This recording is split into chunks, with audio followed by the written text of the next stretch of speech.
Let's learn how to apply the concepts behind Keyhole on 3x3 to improve your last bottom triple solutions on FTO. As a quick reminder, Keyhole is a technique for F2L that you can use when you have either an edge or a corner solved and at least one other unsolved slot. If the corner is solved, then we'd bring over an unsolved corner from that other slot, thereby hiding the solved one, insert the edge, and restore the D layer to solve that slot. If we have an edge solved, then we'd bring this corner position over to the unsolved slot, insert the corner, and restore the D layer, thereby solving the slot. Now the equivalent situations to this on FTO are when we have either a triangle solved in the correct position in our last bottom triple slot, and we want to insert the pair, or we have a pair solved and we want to insert the triangle.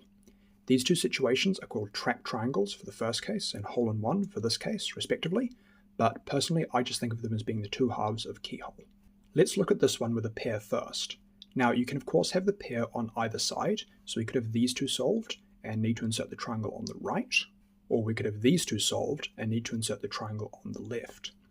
Now, for the sake of time, I'm only going to explain this one, and for the next case I'm also only going to explain one mirror, but these are intuitive techniques, so it should be really easy to mirror the solution for the opposite case. Now, the first thing we want to do is set up a triangle so it can be inserted to this spot in 4 moves. If it's on the U face, that means putting it above the slot, so it's ready to insert. Right? That can be inserted in 4 moves. And if the triangles are in this kind of E slice, right, that means putting them in the back. So again, it can be inserted in 4 moves, this time like that. Either way though, once you have the triangle set up, then we can just hide this pair by bringing in an unsolved one from the U layer, like so.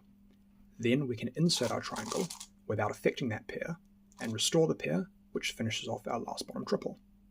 Now the second situation is when we have a triangle solved and we want to insert the pair into that slot. This is a little bit more complicated, but still not too bad so long as you understand the basics of how hedges and sledges work. So the first thing we want to do is make sure we have a pair built and it's not above the empty slot. So here is fine, and here is fine, but we don't want it here because this is our unsolved triangle, so we don't want it above the slot. Let's just put it back here. Next, we're going to leave the triangle where it is and bring the slot up to the top, like so. Then we want to bring the pair into the slot with some kind of sledge or hedge. Which one we'll use depends on whether we need to move this pair clockwise or counterclockwise, and whether we need to flip it over or not. Here, the pair needs to move clockwise, so we'll be doing a sledge. However, if I do it from this angle, the pair will end up flipped the wrong way. It needs to be facing downwards, and it already was, so instead I do the sledge from this angle, which doesn't change the orientation of that pair. Like that. After that, I just move it back down, finishing off our last bottom triple. And that's actually everything you need to know. I didn't show every configuration of where the pieces can be and how they can be oriented and mirrors and stuff, but again, this is an intuitive technique, so once you understand the general principles, you can solve any of these cases easily. It'll seem like a lot of thinking at first, with how to position the pieces and whether to do a sledge or a hedge or whatever, but trust me, with a bit of practice, this will become second nature. Anyway, that's all for the explanation, but if you would like some examples of these techniques in action, I'll have a video linked down in the description with like half a dozen or so last bottom triple walkthroughs using the techniques. Aside from that, that's all for now. Have fun.